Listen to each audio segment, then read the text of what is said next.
আমি চ্যালেঞ্জ করলাম আহমদুল্লাহ সাহেব, আমি তাহিরির সাথে আপনি আল্লাহর কসম করে বলি, নবীর মহব্বত নিয়ে বলি, আপনি যে বলছেন 40 বছর আগে নবী ছিল না, আল্লাহর কসম করে বলি আমি তাহিরির সাথে আপনি 2 মিনিট টিকবেন না। তুমি যত বড় আলেম হও, তোমার জবান দিয়ে যদি ইসলামে আন্দোলনের কথা না আসে, বাতিলের বিরুদ্ধে হকের পক্ষে কথা না আসে, তোমার একটা আমল আল্লাহর দরবারে কবুল হবে না। জোরে কোন কথা ঠিক কিনা? এক শায়েক এক কথা বলছে, আর এক তাহিরি সেটা নিয়ে লেগে গেছে। এখন ফেসবুক খুলে দেখেন, ও রে বাবা রে, নবী কখন থেকে কি হলো, এই যে আমাদের বাংলাদেশের যুবকেরা মাথা শেষ, নামাজ পড়ে কি হবি রে, তাহিরি একটা কয়, আহমদুল্লাহ একটা কয়, ফের তোর নামাজ পড়ে কি হবে, এই কথা তো কে বলো না, হুজুর ঠিক নাই কি? তুমি যত বড় আলেম হও, তোমার জবান দিয়ে যদি ইসলামে আন্দোলনের কথা না আসে, বাতিলের বিরুদ্ধে হকের পক্ষে কথা না আসে, তোমার একটা আমল আল্লাহর দরবারে কবুল হবে না। জোরে কোন কথা ঠিক কিনা? ডাইরেক্ট যদি বলবার না পারো, আল্লাহ বলেছেন উদউ ইলা সাবিলি রাব্বিকা বিল হিকমা, বদরুশদের মতন হিকমতের সাথে কও। জোরে কোন ঠিক না? আমি কি ডাইরেক্ট কই? আমি অ্যাঙ্গেলে মারি, তাই বলে কি হক কথা বলা লাগবে না? ওই নূহ নবী শুকনা জায়গায় একটা নৌকা তৈরি করতেছেন। জোরে বলেন, পৃথিবীতে সর্বপ্রথম যে যানবাহন তৈরি হয়েছে তার নাম কি? আরো জোরে, জোরসে বলুন, জোর হলো না, আরো জোরে।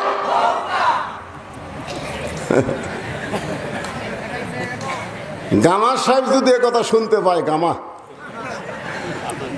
তখন বলবে, হুজুর তো আমাকে দলের লোক বলে, ও আজ উঠেই নৌকার মিছিল। জোরে কোন কথা ঠিক কিনা? স্বতন্ত্র, ও আচ্ছা আচ্ছা, ও স্বতন্ত্রই কাম করছে, আচ্ছা ঠিক আছে, কিন্তু তলে তলেও একই। একটা কথা হলো উপরে উপরে এক ভাব, তলে তলে আর এক ভাব। জোরে কোন কথা ঠিক কিনা? তো এখন এক বুড়ি মানুষ এসে বলতেছে, বাবা নূহ, এই শুকনা জায়গায় নৌকা বানানোর কারণ কি? নূহ বলতেছেন, বুড়িমা, বন্যা নামক একটা গজব আসবে, এ গজবে গোটা পৃথিবীর সবাই ধ্বংস হয়ে যাবে, শুধুমাত্র নৌকার ভিতরে যারা জায়গা পাবে তারা ধ্বংস হবে না। বর্তমানে বাংলাদেশে নৌকার ভিতরে যারা আছে তাদের কোনো টেনশন নাই। জোরে কোন কথা ঠিক না? কিন্তু নৌকার বাইরে যারা আছে,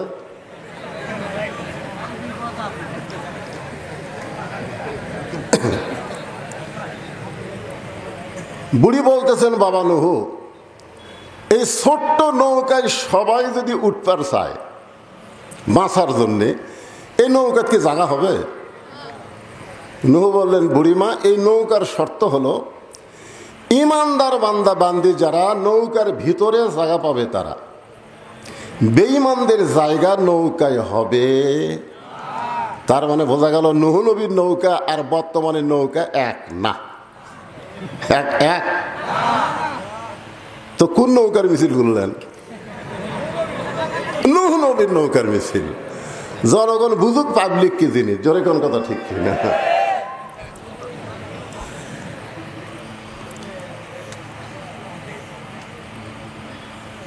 ইমানদার বান্দা বান্দি যারা নৌকার ভিতরে জায়গা পাবে তারা।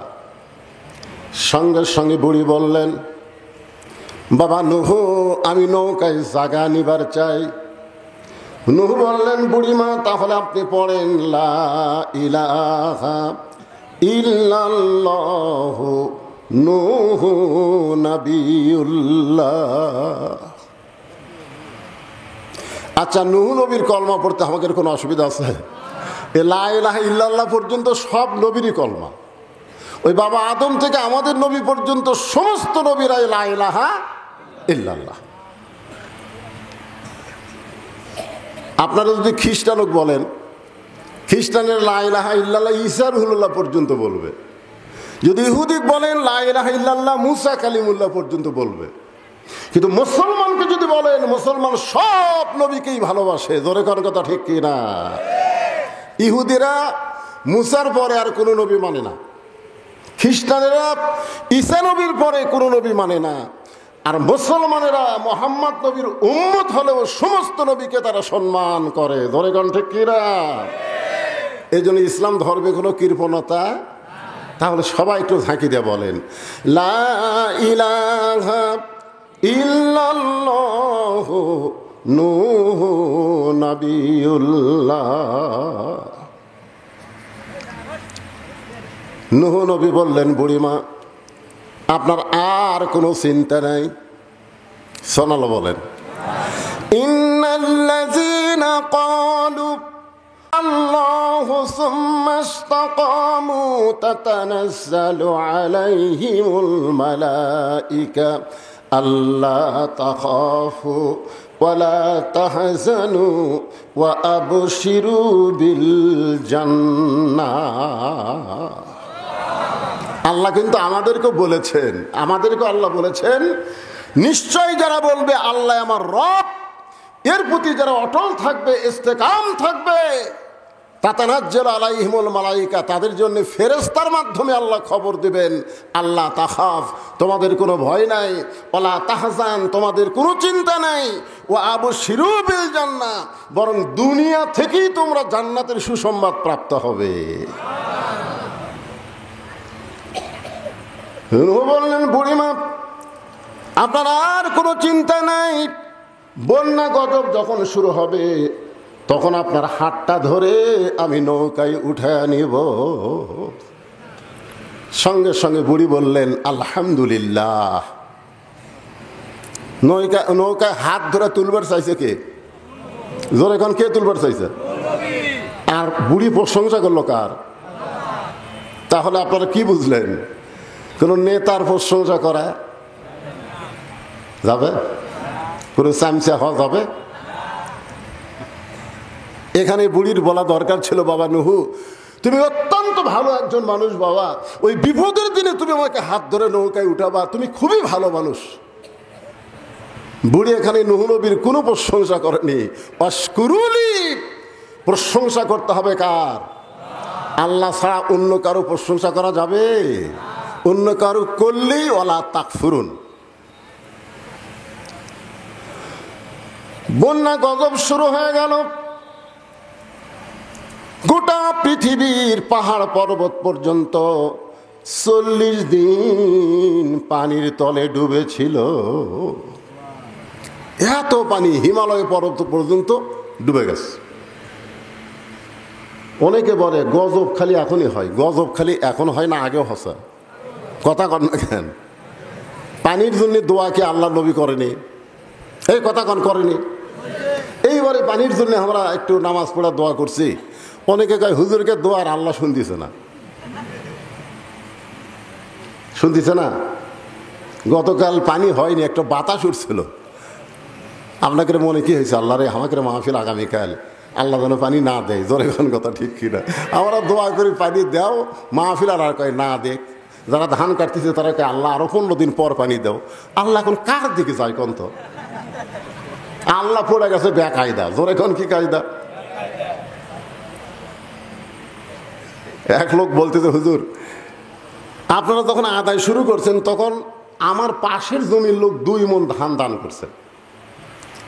আল্লাহ রাসূল বলেছেন, আস-সাদকাতুল বালা, দান সদকা করলে বালা মুসিবত হয় না। তো ঝড় ঝাপটা আসলে ওর জমির ধান বাঁচলে আমারটা বাঁচলি, তো আমাকে দেওয়া লাগবে কেন?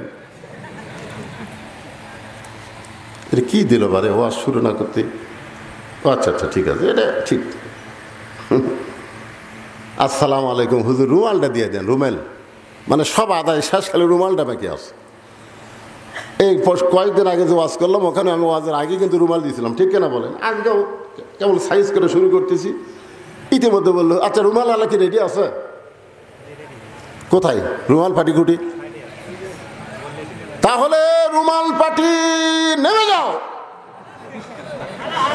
আর যারা আপনারা বসে আছেন পকেটের মধ্যে হাত ঢুকিয়ে দেয়া কিছু বের করে রুমালের মধ্যে দেন, ওই টাকাটা আপনার নামে আল্লাহ জান্নাতের ব্যাংকে অ্যাকাউন্ট করে দিবে। যাই যা পারবেন আল্লাহর হস্তে দিয়ে দেন। ওই যে রুমাল পাটি আল্লাহর হস্তে দিয়ে দেন। আমার মায়েদের মধ্যেও রেডি আছে তো?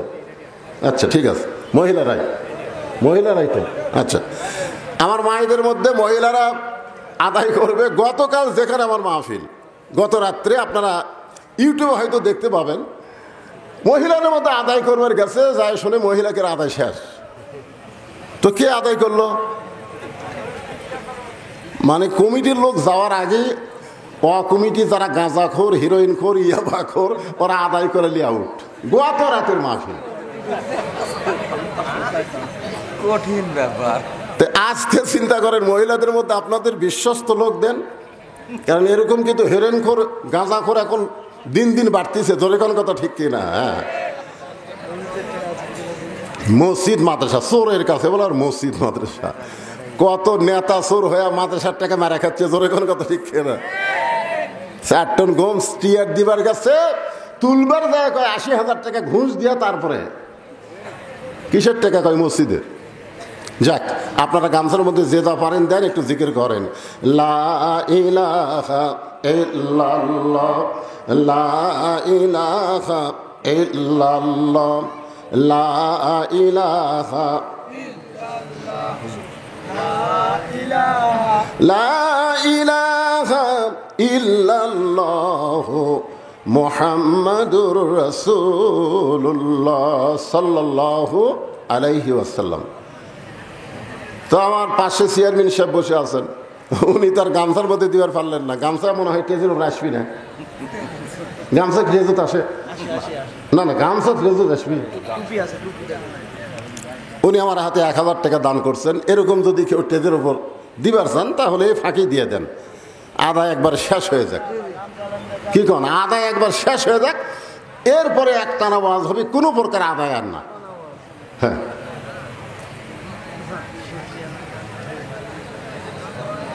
এই যে মাশাআল্লাহ একজন আর 100 টাকা দান করছে। আল্লাহ দানকে কবুল করেন। আল্লাহ কে এত বড় গামছা কেন? গামছা না কি ধরছে রে এরা?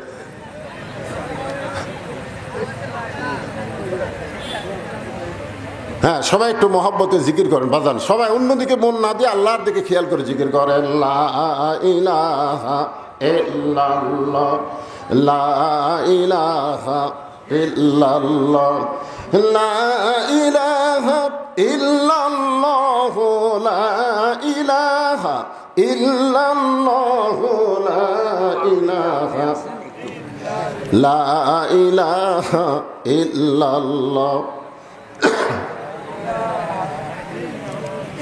চাঁদ সূরজ আর গ্রহ তারা আল্লাহ নামের পাগল পারা। চাঁদ সূরজ আর গ্রহ তারা আল্লাহ নামের পাগল পারা। আমার আল্লাহ নামের এতই দয়া, আল্লাহ নামের এতই মায়া, লুকিয়ে রাখছেন হে আল্লাহ। লা ইলাহা ইল্লাল্লাহ, লা ইলাহা, লা ইলাহা ইল্লাল্লাহ মুহাম্মাদুর রাসূলুল্লাহ সাল্লাল্লাহু আলাইহি ওয়াসাল্লাম। পৃথিবীর সমস্ত পাহাড় পর্বত একাধারে 40 দিন পর্যন্ত পানির নিচে।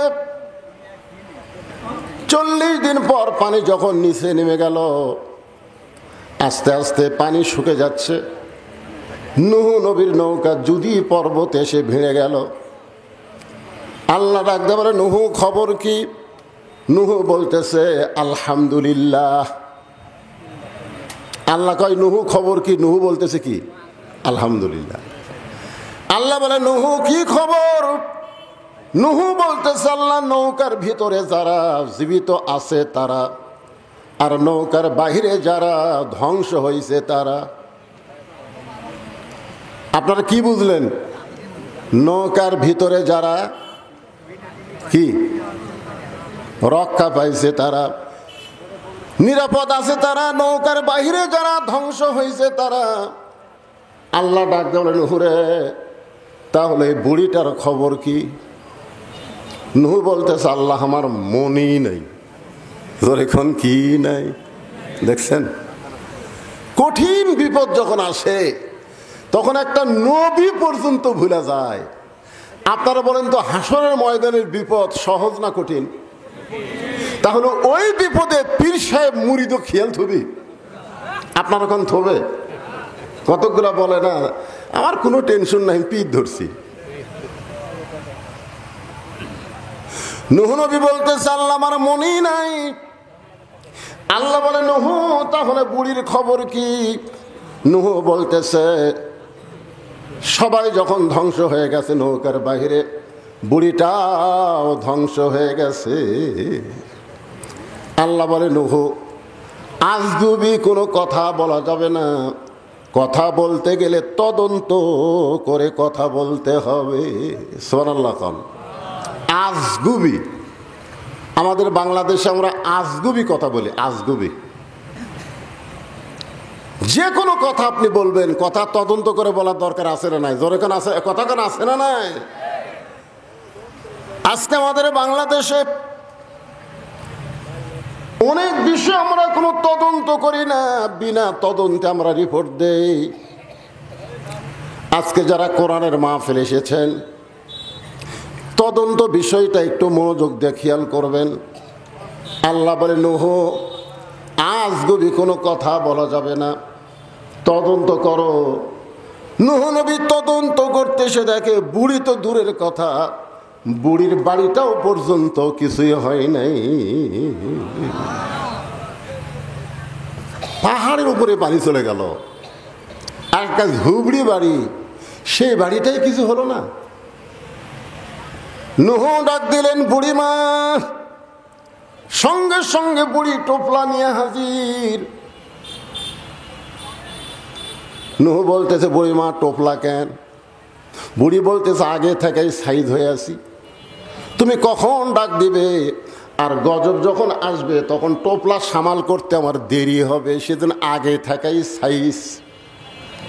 আল্লাহ বলতেছেন ইয়া আইয়ুহাল্লাযীনা আমানুত্তাকুল্লাহা হাক্কা তুকাতিহি ওয়া লা তামুতুন্না ইল্লা ওয়া আনতুম মুসলিমুন।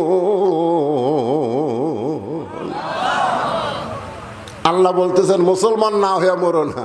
আমরা কখন মরবো কেউ জানি? এই জোরে এখন কেউ জানি? তাহলে আমরা যদি না জানি কখন মৃত্যু হবে, তাহলে মুসলমান আমাদের হওয়ার জন্যে আমরা টোপলা বান্দার মতন কি ঈমান আমল ঠিক রাখছি? আপনারা কি মনে করতেছেন? বর্তমান যে পরিবেশ বাংলাদেশে চলতেছে, এই পরিবেশে এখন যদি আজরাইল আমাকে জান কবজ করবার আসে, আমরা কি করব? ও বাবারে মারে, ও বাবা আজরাইল রে।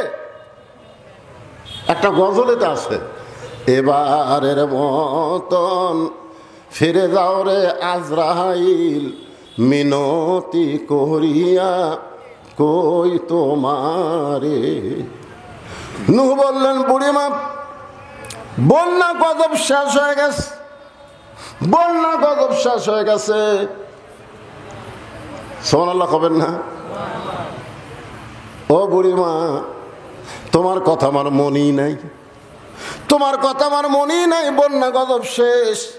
আমি শুধু তোমার কাছে জানতে চাই, গোটা দুনিয়ার সব কিছু ধ্বংস হয়ে গেল, তোমার ঝুবড়ি বাড়ি আর তোমার কিছুই হলো না। বুড়ি মুস্কি মুস্কি হাসে আর বলে নূহ রে, আমি যখন আল্লাহর প্রতি ঈমান গ্রহণ করেছি তখন ঈমান আমাকে বলে দিয়েছে দুনিয়ার সবাই তোমাকে ভুলে যাইতে পারে, কিন্তু আল্লাহ তোমাকে কোনোদিন ভুলবে না। আমাদের সবাই সবাইকে ভুলে যেতে পারবে, কিন্তু একজনই আমাদের ভুলবে না। তিনি কে? আরো জোরে বলেন, তিনি কে? তাহলে আমরা জিকির করব কার?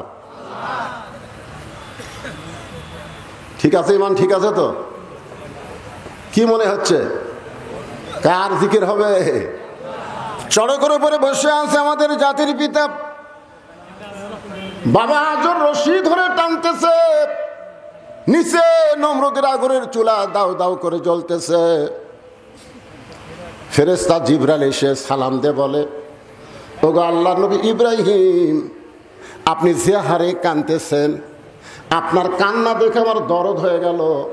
আপনি যদি চান, আল্লাহ আমাকে 600 পাখা দান করছে। জোরে কোন কয়শো? একটা পাখার বাতাস দিব, আগুনের চুলা সাগরে গিয়ে নিভে যাবে। যদি আপনি চান, আপনার কান্না দেখে আমার দরদ হয়।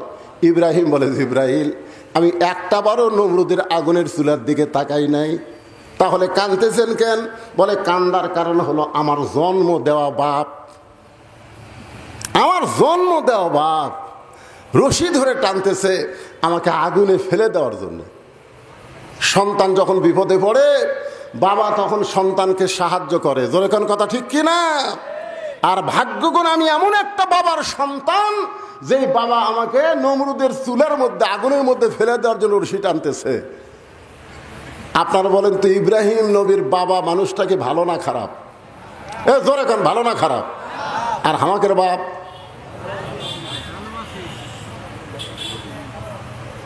যেই বাবা নিজে নামাজ পড়ে, ছেলে নামাজ পড়ে না, এই বাবা ইব্রাহিম নবীর বাবার চাইতেও খারাপ বাপ।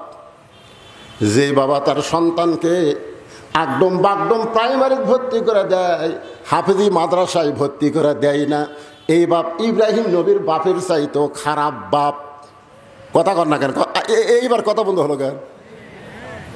আপনি সত্যি করে বলেন তো, প্রাইমারির যদি আপনার সন্তানকে ভর্তি করে দেন, ওই সন্তান পাক হবে না নাপাক হবে? কেবারে পাক নাপাক আপনারা বোঝেন না। কারণ পাক হবে না নাপাক হবে? আর এই হাফিজি মাদ্রাসায় যদি আপনার সন্তান ভর্তি করে দেন, ওই নাপাক হবে না পাক হবে? কারণ কি? কারণ হাফিজি মাদ্রাসায় যে শিক্ষা দেওয়া হয়, সেইটা ধরবার গেলেই পবিত্র হইয়া ধরা লাগবে। জোরে কোন কথা ঠিক? কথা কন। আল্লাহ কোরআনে বলেছে, লা ইয়ামুসসুহু ইল্লাল মুতাহহারুন। ততক্ষণ পর্যন্ত তুমি পবিত্র না হবে, ততক্ষণ কোরআন স্পর্শই করতে পারবে না। যেই কোরআন ধরতে গেলে পবিত্র হতে হয়, সেই কোরআনের সমাজ যদি বাংলাদেশে চালু হয়, বাংলাদেশ কেমন দেশ হবে এটা বাংলার মুসলমান কল্পনাই করতে পারতেছে না। জোরে কোন কথা ঠিক কিনা? একবার যদি কল্পনায় আনতে পারত, তাহলে মানুষের তৈরি আইন এইটা গ্রহণ করতো না। আল্লাহর কোরআন আইন বাস্তবায়ন করার জন্য নিজের জীবন আল্লাহ রাস্তায় কুরবানি দিয়ে দিত। জোরে করার কথা ঠিক কিনা? কারণ আল্লাহ রাসূল বলেছেন, মান সাআলাল্লাহু তাআলা আশ-শাহাদাতি বিসিদকিন বাল্লাগাহুল্লাহু মানাজিলাশ শুহাদা আই মাতা আলা ফিরাশিহি। হাদিসের বাংলা অর্থ হলো, এই বাংলাদেশে কোরআনের আইন চালু হবে, কলেমার পতাকা পথ করে উড়বে, এই নিয়তে যারা ইসলামে আন্দোলন করে আল্লাহ রাস্তায় শাহাদতের তামান্না নিয়ে চলে, আল্লাহ রাসূল বলেছেন, ওই মা তাআলা ফিরাশিহি, সে যদি নিজের বিছনায় মৃত্যুবরণ করে, বাল্লাগাহুল্লাহু মানাজিলাশ শুহাদা, হাসরের ময়দানে আল্লাহ তাকে শহীদদের কাতারে দাঁড় করাইয়া দিবে। আপনারা বলেন তো, শহীদের কোনো হিসাব আছে? এ কথা কর নাই, শহীদের কোনো হিসাব আছে? আর যারা আল্লাহ রাস্তায় শহীদ হয়, তাদের মৃত্যুর কোনো যন্ত্রণা হয়? এ বাংলাদেশের কতকগুলা কোরআনের পাখিদেরকে ফাঁসি দেওয়া হলো, ফাঁসি দেওয়ার পরে আপনারা তাদেরকে দেখছেন? দেখেননি? মানুষ মরার সময় মুখ বেকা টেকা বহু কিছু করে মরে যায়। জোরে কোন কথা ঠিক কিনা? হ্যাঁ ভাইজান, একটু মনোযোগ দিয়ে কথাগুলো শুনবেন। ফাযকুরুনি আযকুরুকুম ওয়াশকুরুলি ওয়ালা তাকফুরুন। এই আয়াতটাকে নিয়ে আপনাদের সামনে আলোচনা করতেছি। বাবা আমাকে রশি ধরে টানতেছে আগুনে ফেলে দেওয়ার জন্যে। রে জিবরাইল, নমরুদের চুলার দিকে আমি একবারও তাকাই নাই, কারণ আমার ঈমান বলতেছে আগুনের মালিক নমরুদ না, আগুনের মালিককে। সবাই বলেন, আগুনের মালিককে। নমরুদ আগুন জ্বালাবার পারবে, কিন্তু পুরানোর ক্ষমতা নমরুদের হাতে নাই। হাসবি আল্লাহ পড়েন, হাসবি আল্লাহ নিমাল ওয়াকিল অনিমাল মৌলা অনিমান নাসির। আল্লাহ আকবার কর না। আপনারা কি কথা রে বা? আমি শুনলাম এলাকাত নাকি কোরআনের দলের লোক বেশি। আর কোরআনের আয়াত তেলাওয়াত হয়, আল্লাহ আকবার কয় না। বাংলাদেশে বড় বড় দল যেগুলো আছে, যাকে আমরা বড় বড় দল বলি, এই বড় বড় দলের মধ্যে আল্লাহ আকবার নাই। জোরে কর কথা, ঠিক কথা কর না কেন? হ্যাঁ, ওরকে বহু মিছিল আমরা শুনছি, জীবনে কোনোদিন আল্লাহ আকবার শুনছেন? যদি কেউ ভুল করে আল্লাহ আকবার দেয়, ইচ্ছা করে তো দিবি না, ভুল করে যদি দেয় ও ঘাট ধরে বার করে দিবি। কেন আমাদের দলের তো এই স্লোগান নাই। তা আপনারা কি সেই দলের মানুষ? তো কোরআনের আয়াত শুনলে ইমান বাড়ে না কমে? একই কথা কয়দিন শুনবে? আল্লাহর কোরআনের আয়াতটাকে শোনেন, দেখি আপনাদের ইমান কি বোঝে। ইন্নামাল মুমিনুনা আল্লাযীনা ইযা যুকিরাল্লাহু ওয়াজিলাত কুলুবুহুম ওয়া ইযা তুলিয়াত আলাইহিম আয়াতুহু জাদাতুহুম ঈমানা ওয়া আলা রাব্বিহিম ইয়াতাওয়াক্কালুন। আল্লাহ কয়, ইব্রাহিম, তোমার ঈমানের যে পাওয়ার, নমরুদের আগুনের সেই পাওয়ারই নেই। তোমার ঈমানের পাওয়ারের কাছে আগুনের পাওয়ার ঠান্ডা হয়ে গেল। আমি আল্লাহ ঘোষণা করলাম, কুল্লা ইয়া নারু কুনি বারদান ওয়া সালামান আলা ইব্রাহিম।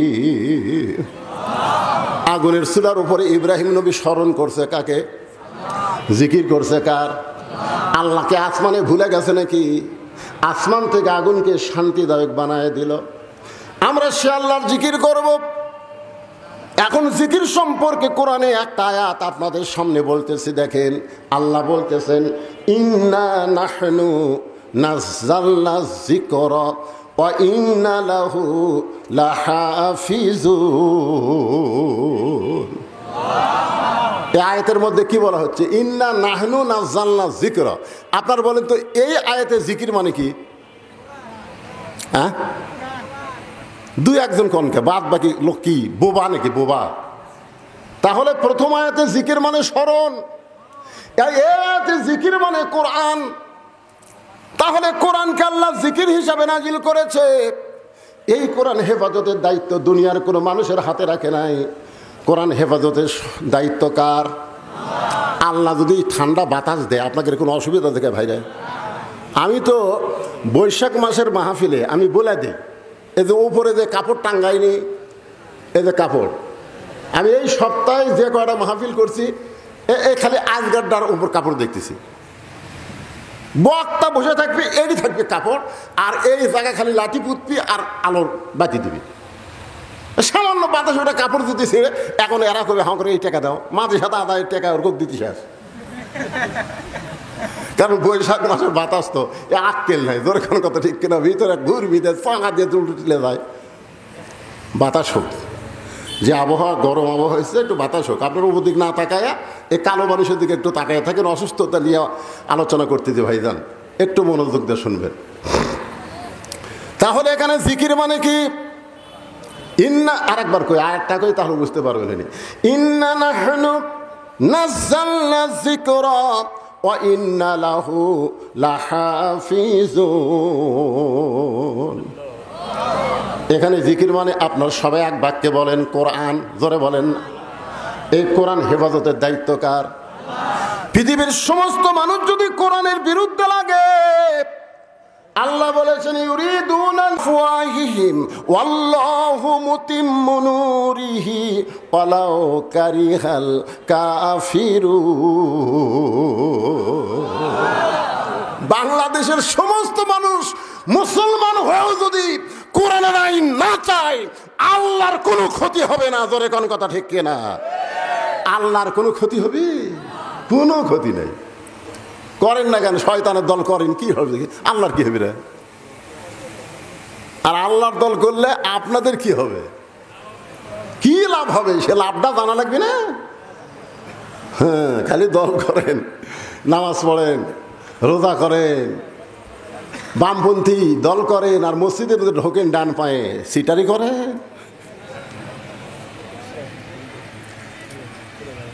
শোনেন, প্রথম একটা আয়াত নাজিল হলো, রাসূল তখন মদিনায় নামাজ পড়াচ্ছেন। আয়াতটা নামাজের মধ্যে আল্লাহ তাআলা রাসূলের উপর নাজিল করলেন, নামাজের ভিতরেই আল্লাহ ওহী নাজিল করলো। আয়াতটা হলো ইয়া আইয়ুহান নাবিয়্যু হারজিল মুমিনিনা আলাল কিতাল। আমার আগে শাফি ওয়াজ করলো না, শাফি খালি না, বাংলাদেশের অধিকাংশ বক্তারা এই ভুলটা করে। বলে মুনাফিক সর্দার হলো আব্দুল্লাহ ইবনে উবাই। আব্দুল্লাহ ইবনে উবাই হলো একজন সাহাবী। আব্দুল্লাহ ইবনে উবাই হলো একজন সাহাবী। উবাইয়ের বেটা আব্দুল্লাহ, উনি আব্দুল্লাহ ভালো মানুষ, কিন্তু উবাই ইবনে খলফ যিনি মুনাফিকের সর্দার তার নাম হলো উবাই ইবনে খলফ। জোরেকার নাম কি? আর এক জায়গাতে আছে উবাই ইবনে সলুল। হ্যাঁ, উবাই ইবনে সলুল না উবাই ইবনে খলফ। আর আব্দুল্লাহ ইবনে উবাই একজন সাহাবী। আর আমরা একটা সাহাবী খালি মুনাফিক মুনাফিক বলে যাচ্ছি। আমার কথা কি বুঝতে পারছেন? হ্যাঁ, তো উবাই ইবনে খলফ সামনে কাতারে নামাজ পড়ে, টুপি ঠিক, দাড়ি ঠিক, জুব্বা ঠিক, পাগড়িও ঠিক। এখানে আবু বকর রাদিয়াল্লাহর পাশে নামাজ পড়ে। আয়াত যখন নামাজের মধ্যে নবীর উপর নাজিল হলো, তখন নবী নামাজের সালাম ফিরায় সাহাবীর দিকে মুখ করলেন, মুখ করে বললেন, সাহাবীরা, আল্লাহ পাক একটা আয়াত আজকে নামাজের মধ্যে আমার উপর নাজিল করেছে। সাহাবীরা তো আশ্চর্য হয়ে বললেন, হুজুর আল্লাহ কি আয়াত নাজিল করলো আপনি আমাদের বলেন। আল্লাহ নবী বললেন, তাহলে সাইজ হয়ে তোমরা শোনো, এই আয়াতটা হলো সাইজ হওয়ার আয়াত। জোরে কোন কি হওয়া? সাইজ হওয়া। খালি জামাতবদ্ধভাবে নামাজ পড়লে হবে না, কাতার সোজা করে নামাজ পড়লে হবে না, জামাতবদ্ধভাবে কাফের বেঈমানদের বিরুদ্ধে অস্ত্র ধারণ করা লাগবে। কারণ মক্কার কাফেরেরা যে কোনো সময় মদিনা আক্রমণ করতে পারে, আর মদিনা আক্রমণ করলে ইন্নাল্লাহা মা'আস সাবিরিন, ধৈর্যশীলদের সঙ্গে আল্লাহ আছে। আজকে আমাদের গোটা বাংলাদেশ ভারত আক্রমণ করেছে, প্রতিবেশী ভারত আমাদের গোটা বাংলাদেশ আক্রমণ করেছে। আপনার বলতেছেন, হুজুর কি দিয়ে আক্রমণ করলো? ভারত তো আমাকে সাহায্যকারী, ভারত আমাকে প্রতিবেশী। আপনি জানেন না, ভারত অস্ত্রর চাইতো মারাত্মক অস্ত্র দিয়া আমাদের বাংলাদেশকে আক্রমণ করে আমাদের ঘরের বউ পর করে দিছে। কথা কর না কেন ভাই? আপনাকে গ্রামত কি ডিশের লাইন নাই? আপনি যাই আজকে ভোগ কবেন যে বলরিশিতে এত ওয়াজ শুনিস, অমুক বক্তের এত ওয়াজ শুনিস, পর্দার এত ওয়াজ শুনিস, আজ থেকে ভারতের দুটো চ্যানেল বাদ দিবি, স্টার জলসার জি বাংলা, এই দুই চ্যানেল দেখা হবে না। খালি এই কথা কবেন, দেখবেন তো বউ আপনার পক্ষে আছে না চ্যানেলের পক্ষে গেছে। আপনি খালি এটা খেয়াল করবেন। শোনেন, মেয়ে মানুষকে যদি দখল করে, মরদ মানুষ দখল হতে কোনো দেরি নাই, কারণ মেয়া দিয়েই বাংলাদেশ চলতেছে। তোর এখন কথা ঠিক কিনা ভাই? কিভাবে দেখছেন? ভারত আমাকে যুদ্ধ করা লাগবে কে রে? এমনভাবে মাল দিয়ে দিচ্ছে আমাদের ছেলেমেয়েকে, যুবকদেরকে, যুবকগুলা সব নষ্ট হয়ে গেছে। একটু মনোযোগ দিয়ে কথাগুলো শুনবেন। যদি মক্কা মদিনা আক্রমণ করে, দোয়া দরুদ দিয়া মদিনা রক্ষা করা যাবে না। ওই কাফের বেঈমানদের বিরুদ্ধে অস্ত্র ধারণ করা লাগবে, যুদ্ধ করা লাগবে। সুবহানাল্লাহ। সমস্ত সাহাবীরা বলতেছে, হুজুর আমরা এক পায়ে রাজি। কারণ আল্লাহ যখন বলেছে অন্যায়ের বিরুদ্ধে যুদ্ধ করতে আমরা এক পায়ে রাজি। কিন্তু উবাই ইবনে খলফ, ও সামনে কাতারে টুপিওয়ালা দাড়িওয়ালা, ও নবীর কাছে গিয়ে বলতেছে, হুজুর এইটা না গন্ডগোলের আয়াত? আপনারা বলেন তো, ইসলামী আন্দোলনের আয়াত এটা কি গন্ডগোলের আয়াত? কথা কন না কেন, এটা কি গন্ডগোলের আয়াত? নবী চুম করে বললেন, স্বয়ং আল্লাহ তাআলা যে আয়াত নাজিল করলো, আমার 1 নম্বর মুসল্লি বলতেছে গন্ডগোলের আয়াত। সঙ্গে সঙ্গে আল্লাহ তাআলা আবার আয়াত নাজিল করলেন, ওয়ামিনান নাসি মাইয়াকুলু আমান্না বিল্লাহি ওয়া বিল ইয়াউমিল আখিরি ওয়া মা হুম বিমুমিনিন।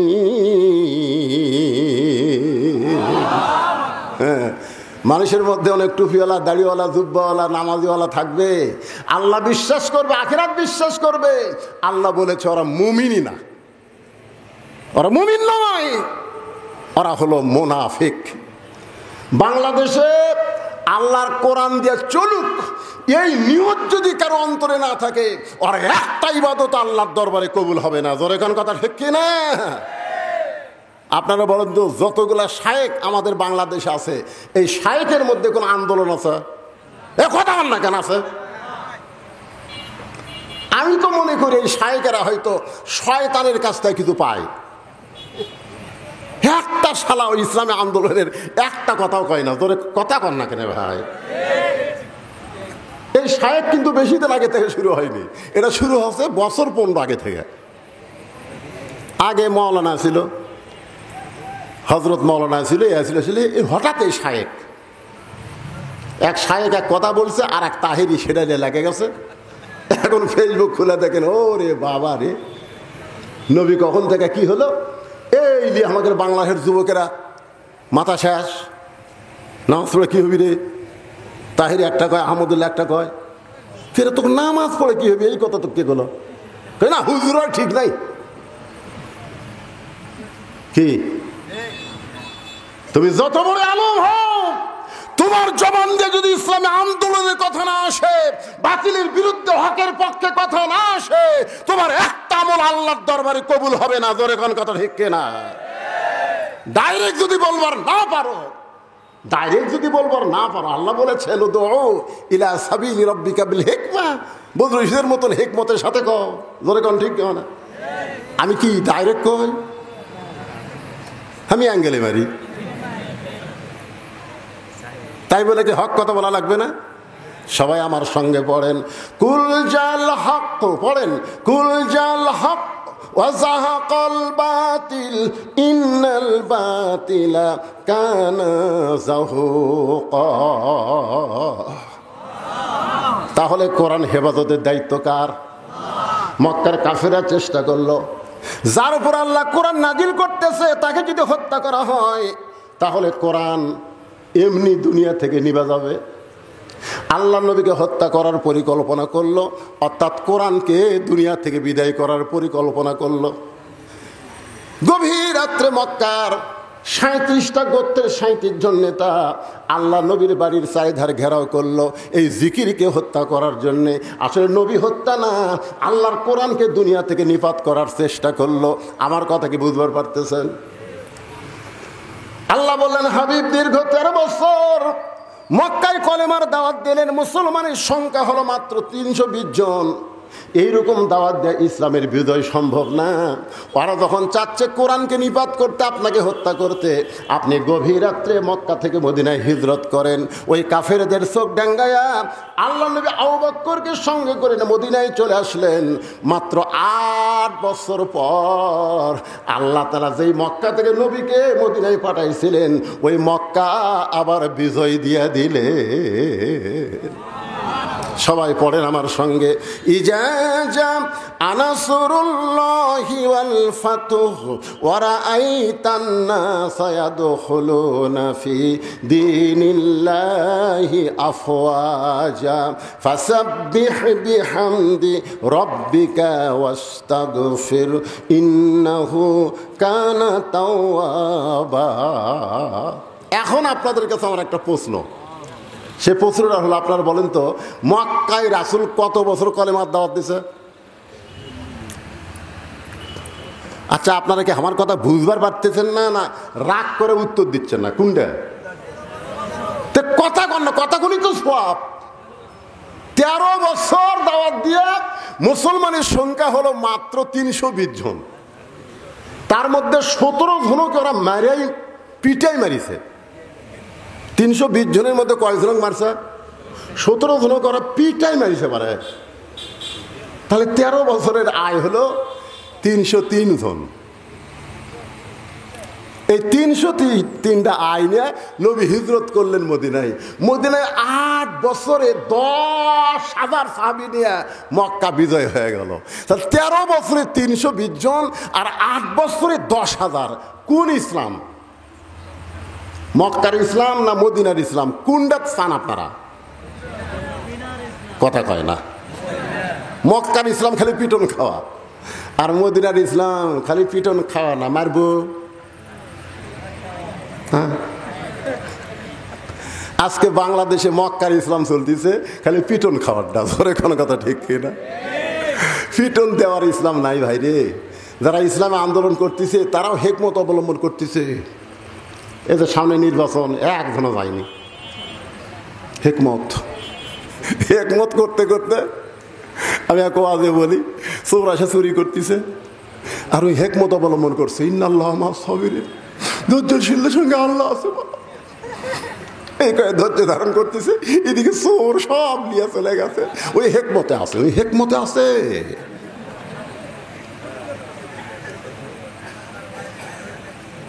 কি আমাদের বগুড়াতে একবার ওই ভোট কেন্দ্র দখল করবে আওয়ামী লীগ, বিএনপিও ডান্স, আওয়ামী লীগ ডান্স। ভাই যারা ভোট কেন্দ্র দখল করে যাচ্ছে ওরকে 3টা পিঠাই মারিছে।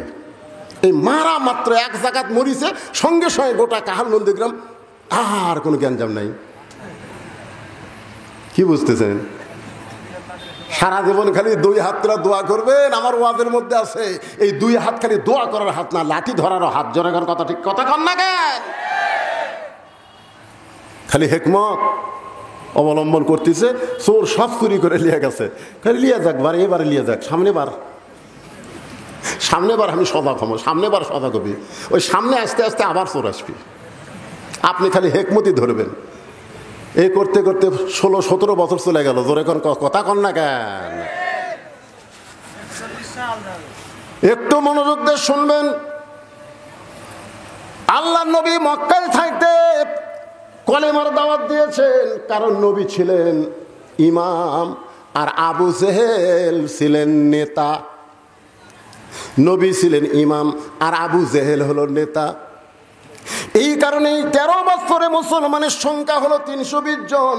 কারণ জালেম যদি নেতা হয় আর ভালো মানুষ যদি মসজিদের ইমাম হয়, ওই মসজিদ দিয়ে কোনোদিন সমাজের 1 পয়সাও উপকার হবে না। জোরে কোন কথা ঠিক কিনা? জালেম হচ্ছে নেতা আর আলেম হচ্ছে ইমাম। আল্লাহ দেখলেন ইসলামের ধারা পাল্টাতে হবে, এই নবীকে হিজরত করে মদিনায় নিয়ে গেলেন। মদিনায় নিয়ে যাওয়ার পরে আল্লাহ তাআলা সর্বপ্রথম নবীকে দিয়ে একটা মসজিদ বানায় নিলেন, যে মসজিদের নাম হলো মসজিদে কোবা। ধরে কোন মসজিদের নাম কি? যারা হজ করছেন এখানে, যারা হাজী সাহেব আছেন তারা সবাই মসজিদে কোবা চেনেন, অথবা যারা ওমরা করছেন তারাও চিনেন। ওই মসজিদের মধ্যে 2টা রাকাত নামাজকে যদি আদায় করে, আল্লাহ খুশি হয়ে তাকে একটা ওমরা হজের সওয়াব দিয়ে দেয়। কাবা ঘরে 2 রাকাত নামাজ পড়লে আপনি 2 লক্ষ রাকাত নামাজের সওয়াব পাবেন। মদিনায় যদি 2 রাকাত পড়েন আপনি 1 লক্ষ রাকাত নামাজের সওয়াব পাবেন। বাইতুল মুকাদ্দাসে যদি 2 রাকাত পড়েন 1 লক্ষ রাকাত নামাজের সওয়াব পাবেন। আর মসজিদে কুবার মধ্যে 2 রাকাত পড়লে একটা উমরা হজের সওয়াব পাওয়া যাবে। তাহলে চিন্তা করেন মসজিদে কুবার এত দাম কেন? এই বাংলার মুসলমান, মসজিদে কুবার দাম কেন জান লাগবে না? মসজিদ কি জন্যে? মসজিদ কি জন্যে? কয়েকদিন আগে যে আপনাদের সামনে ওয়াজ করলাম, ওখানে মসজিদের কিছুটা গুরুত্ব তুলে ধরছি। ব্যারাস যতই দল করো, মসজিদের মধ্যে কয় দল? জয় কর না কেন? 1 দল। আওয়ামী লীগ, বিএনপি, জাতীয় পার্টি, জামাত সব কাতার সোজা করতেছে। মসজিদের প্রথম যে আজান হলো সেই নামাজ হলো জোহরের নামাজ। আজান দিলেন হযরত বেলাল ইবনে রেবাব। নামাজ চলতেছে মসজিদে কোবার মধ্যে। সেখান থেকে মসজিদ নববী বদলি হয়ে গেল। মসজিদে নববীতে মেহরাব আছে, মসজিদে কোবার মধ্যে কোনো মেহরাব নাই। যারা ঢুকছেন তারা বুঝতে পারবেন। মেহরাব হলো অস্ত্র রাখার জায়গা। মসজিদে কোবাতে অস্ত্রের ঘোষণা আসে নাই, মসজিদ নববীতে অস্ত্রের ঘোষণা আসে। প্রথম যুদ্ধ হলো বদরের যুদ্ধ। সেই যুদ্ধটা হলো পবিত্র রমজান মাসে। জোরে কোন কি মাসে? পবিত্র রমজান মাসে। 311 জন সাহাবী হয়ে গেছে। 311 জন। জোরে বলেন কয়জন? এমন সময় 2টা ছোট বাচ্চা দৌড়ে নবীর কাছে এসে বলতেছে, ইয়া রাসূলুল্লাহ, আমরা 2 ভাই জিহাদের ময়দানে যাবার চাই। আল্লাহ রাসূল বললেন, জিহাদ কোনো ইয়ার কি মারার জায়গা না, তোমরা ছোট মানুষ, তোমরা যুদ্ধের কি বুঝবা? বলে হুজুর আমরা জিহাদে যাব, নিয়ত করেছি। কারণ জিহাদের ময়দানে কেউ যদি শহীদ হয়ে যায়, আপনি বলেছেন শহীদের মৃত্যু একটা খুদি পিঁপড়া কাটার চাইতেও আযাব কম। মানে এক কথা আযাবই নাই। একটা খুদি পিঁপড়া যদি আপনার কামড় দেয়, আপনি এরকম চটকে দেন না? হুজুর আমরা শহীদ হবার চাই। আল্লাহ রাসূল বললেন জিহাদের ময়দানে সৈন্য হতে গেলে তার একটা মাপ হওয়া লাগবে। বেলাল, দেখে মাপের কাঠি নিয়ে আসো। একজনের নাম হলো মুআফেজ, আর একজনের নাম হলো মুআজ। মুআজ আর মুআফেজ দুই ভাইয়ের।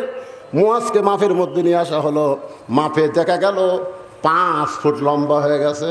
আল্লাহ রাসূল বললেন মুআজ তুমি লম্বাই হলা 5 ফুট, তোমাকে জিহাদের ময়দানে যাওয়ার হুকুম দেওয়া হলো। মুআফেজ বলতেছে ইয়া রাসূলুল্লাহ, ও লম্বা হবার পারে কিন্তু আমার চাইতে ওর শরীরে শক্তি কম। ওগো আল্লাহর নবী, আপনি যদি আমাদের দুই ভাইকে কুস্তি লাগা দেন তাহলে দেখতে পারবেন লম্বা হলে কি হবে, ওর গাওয়াত কোনো শক্তি নাই। নবী তাবাসসুম মুস্কি হাসি দিয়ে বললেন ঠিক আছে, তোমরা দুই ভাই কুস্তি করো। দুই ভাই যখন কুস্তি করতেছে, ছোট ভাই মুআফেজ মুআজকে কানে কানে বলে ভাই তুমি তো মাপে হয়েই গেছো ভাই, তোমার তার কোনো টেনশন নাই, কিন্তু এই কুস্তিতে তুমি একটু দুর্বল হয়ে আমার বুকের নিচে পড়ো, আমার বুকের নিচে পড়ে যাও, তাহলে আমি তোমার বুকের উপর থাকলে নবী আমাকেও যাওয়ার পারমিশন দিয়ে দিবে। মুআজ বলতেছে নবী কিন্তু সাধারণ বিষয় না, হয়তো বুঝবার পারবে। বলে ভাইজান বুঝবার পারবে না, তুমি একটু দুর্বল হয়ে নিচে থাকো, আমাকে একটু তোমার বুকের উপর উঠে দাও। মুআজ বলতেছে আমি পারবো না।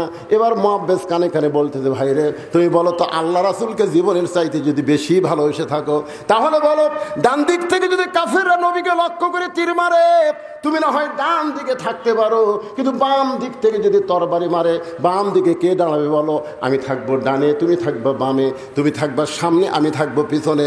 আমাদের জীবন যতক্ষণ থাকবে আল্লাহ রাসূলের দেহ কাফেরদের অস্ত্র যেন স্পর্শ না করে। সঙ্গে সঙ্গে মুআজ দুর্বল হয়ে বুকের নিচে পড়ে যায়।